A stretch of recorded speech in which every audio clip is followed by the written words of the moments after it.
വായിച്ചു. ഫോട്ടോ മാമനോ? ഞങ്ങളുടെ ഫോട്ടോ കൊണ്ടുവന്നോ? പിന്നെ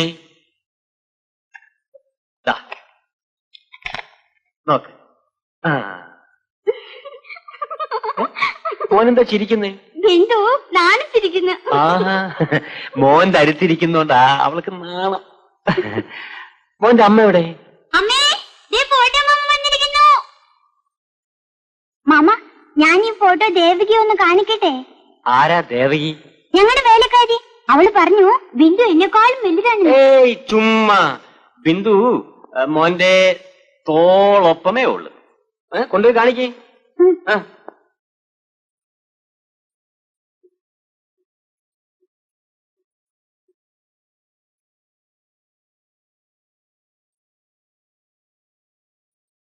നമസ്കാരം.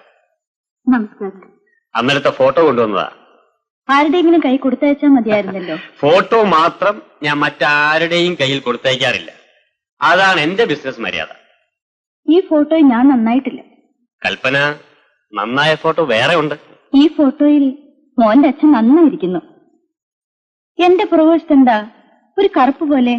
അത് കൽപ്പനയുടെ ബാക്ക്ഗ്രൗണ്ട് ഡാർക്കാ.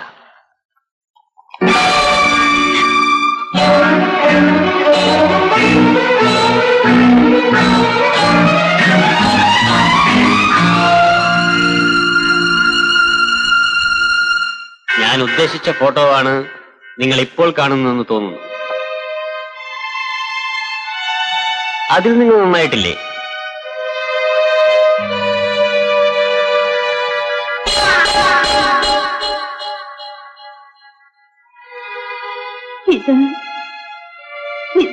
നിങ്ങളുടെ ഫോട്ടോ തന്നെ. എല്ലാം ഞാൻ എടുത്തതാ. എന്തോ നിങ്ങളുടെ ഭാഗ്യം കൊണ്ടോ എന്റെ ഭാഗ്യദോഷം കൊണ്ടോ അന്നത് ബിസിനസ് ആയില്ല. പരിഭ്രമിക്കാനൊന്നുമില്ല. ഇത് ഞാനും നിങ്ങളും നിങ്ങളുടെ പഴയ കാമുകനും മാത്രമേ കണ്ടിട്ടുള്ളൂ. മറ്റാരെങ്കിലും കാണുന്നതിന് മുമ്പ് നമുക്കിത് ബിസിനസ് ആക്കാം. ബിസിനസ്സോ? എനിക്കൊന്നും മനസ്സിലാവുന്നില്ല. സ്നേഹസമ്പന്നനായ ഭർത്താവ്, ജീവന് തുല്യം സ്നേഹിക്കുന്ന കുഞ്ഞ്, ഐശ്വര്യവും സമാധാനവും നിറഞ്ഞ നിങ്ങളുടെ കുടുംബജീവിതം ഞാനായിട്ട് തകർത്താൽ ഈശ്വരൻ എന്നെ വെറുതെ വിടുവോ? പക്ഷേ അങ്ങനെ ചെയ്യാതിരിക്കണമെങ്കിൽ കൽപ്പന എനിക്കെന്ത് തരും? നോനോ, എനിക്ക് ആവശ്യം പണമാണ്. ചേട്ടാ, ദയവ് ചെയ്ത് ഇപ്പോഴങ്ങനെ വിളിക്കരുത്. ബിസിനസ്സിൽ സ്നേഹബന്ധങ്ങൾക്ക് സ്ഥാനമില്ല. അതാണ് എന്റെ നയം. നിങ്ങൾ ഇത്രക്കാരനാണെന്ന് ഞാൻ അറിഞ്ഞിരുന്നില്ല. ചോദിക്കാതെ. അതുകൊണ്ട് ഒരു പ്രയോജനവുമില്ല. നിങ്ങളുടെ പ്രവൃത്തിയുമായി താരതമ്യപ്പെടുത്തുമ്പോൾ ഞാൻ അത്ര മോശക്കാരനാണോ? ഇനി നമുക്ക് ബിസിനസ് കാര്യത്തിലേക്ക് വരാം. ബാർഗൈനിങ് എനിക്കിഷ്ടമല്ല. ഈ ഫോട്ടോ മിസ്റ്റർ വിജയൻ കാണാതിരിക്കണമെങ്കിൽ നിങ്ങൾ എനിക്ക് 1,00,000 രൂപ തരണം. ഒരുമിച്ച് തരാൻ ബുദ്ധിമുട്ടാണെങ്കിൽ തവണകളായിട്ട് തന്നാലും മതി. എന്റെ ഭാര്യയുടെ കൂട്ടുകാരി ആയതുകൊണ്ട് ഞാനൊരു കടുംപിടുത്തം പിടിക്കുന്നത് ശരിയല്ലല്ലോ. എന്തു പറയുന്നു? തരാൻ ഇഷ്ടമില്ലെങ്കിൽ അത് പറയണം. മിസ്റ്റർ വിജയനെ ഞാൻ ഈ ഫോട്ടോ ഏൽപ്പിക്കാം. അയാൾ അഭിമാനിയാ. ഞാൻ ആവശ്യപ്പെടുന്ന തുക റൊക്കം അയാൾ എനിക്ക് തരും. ഈശ്വരനെ വിചാരിച്ച് ഇതെടുത്ത് കാണിക്കരുത്. അപ്പോൾ രൂപ തരാമെന്നാണോ? ഇപ്പൊ ഒരു 30,000 രൂപ തന്നാട്ടെ. ബാക്കി 2-3 പ്രാവശ്യമായിട്ട് തന്നാലും മതി.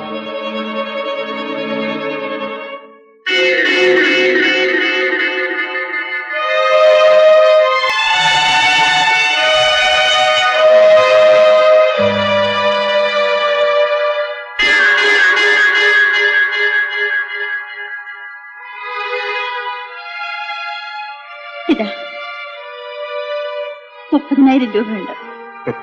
വളരെ ഉപകാരം. കഴിയുന്നിടത്തോളം കുറച്ച് രൂപ അടുത്ത ആഴ്ച തന്നെ തരണം. വളരെ അത്യാവശ്യമുള്ളതുകൊണ്ട് ചോദിക്കുന്നതാ. പിന്നെ ഞാൻ ഈ ബിസിനസ്സാണ് ചെയ്യുന്നതെന്നുള്ള കാര്യം നല്ലവളായ എന്റെ ഭാര്യയ്ക്ക് അറിയില്ല. യാതൊരു കാരണവശാലും അവളെ ഇത് അറിയിക്കരുത്. അറിയിച്ചാൽ ഈ ഫോട്ടോകൾ മിസ്റ്റർ വിജയൻ കാണും. ഓക്കെ, ഞാൻ വരട്ടെ.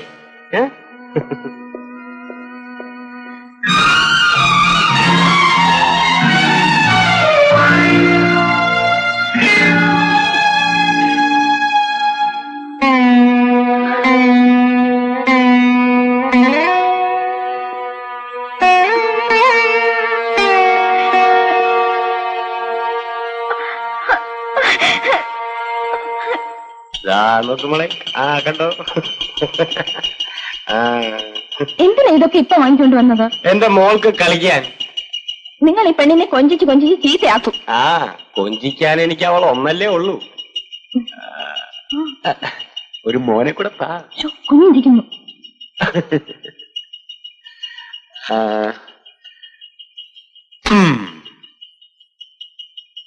എവിടുന്ന് ഇത്ര രൂപ? എന്റെ ഫോട്ടോയ്ക്ക് കിട്ടിയ സമ്മാനം. സമ്മാനമോ? ഞാൻ മുമ്പ് ബോംബെയിൽ വെച്ചൊരു ഫോട്ടോ എടുത്തു. 4ാമത്തെ നിലയിൽ നിന്ന് കാല് തെറ്റി താഴോട്ട് വീഴുന്ന ഒരു കുഞ്ഞിന്റെ ഫോട്ടോ. അയ്യോ, എന്തായി പറയുന്നത്? മുഴുവൻ കേൾക്കുന്നു. ആ ഫോട്ടോ അമേരിക്കയിൽ ഒരു മത്സരത്തിന് ഞാൻ അയച്ചു. 1ാം സമ്മാനമായി 1,00,000 രൂപ കിട്ടി. അതിന്റെ ആദ്യത്തെ തവണയാണ് ഈ രൂപ. അതെ, ഈ രൂപ കൊണ്ട് നീ എന്ത് ചെയ്യാൻ പോകുന്നു? നമുക്കൊരു ചെറിയ വീട് വിലയ്ക്ക് വാങ്ങാം.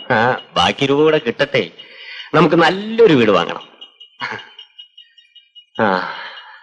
നിനക്കും മോൾക്കും വേണ്ടിയല്ലേ ഞാൻ ഈ സമ്പാദിക്കുന്നതെല്ലാം. കൽപ്പനേ, എന്തോ? മോനെ സ്കൂളിൽ കൊണ്ടുവരികയും ചെയ്യുന്ന കാര്യത്തിൽ നീ ഇനി വിഷമിക്കണ്ട. ഞാൻ ഒരു ഡ്രൈവറെ നിയമിച്ചു. ഇപ്പോഴെങ്കിലും നല്ല ബുദ്ധി തോന്നിയല്ലോ, വലിയ ഉപകാരം. ഡ്രൈവർ,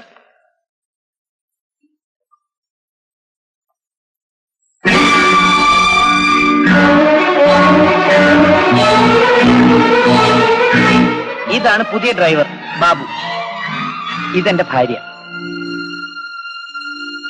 ഇവന് വീടും കുടുംബമൊന്നും ഇല്ലെന്നാ പറയുന്നത്. അതുകൊണ്ട് ഇവിടെ തന്നെ കഴിഞ്ഞോളാൻ ഞാൻ പറഞ്ഞിരിക്കുക.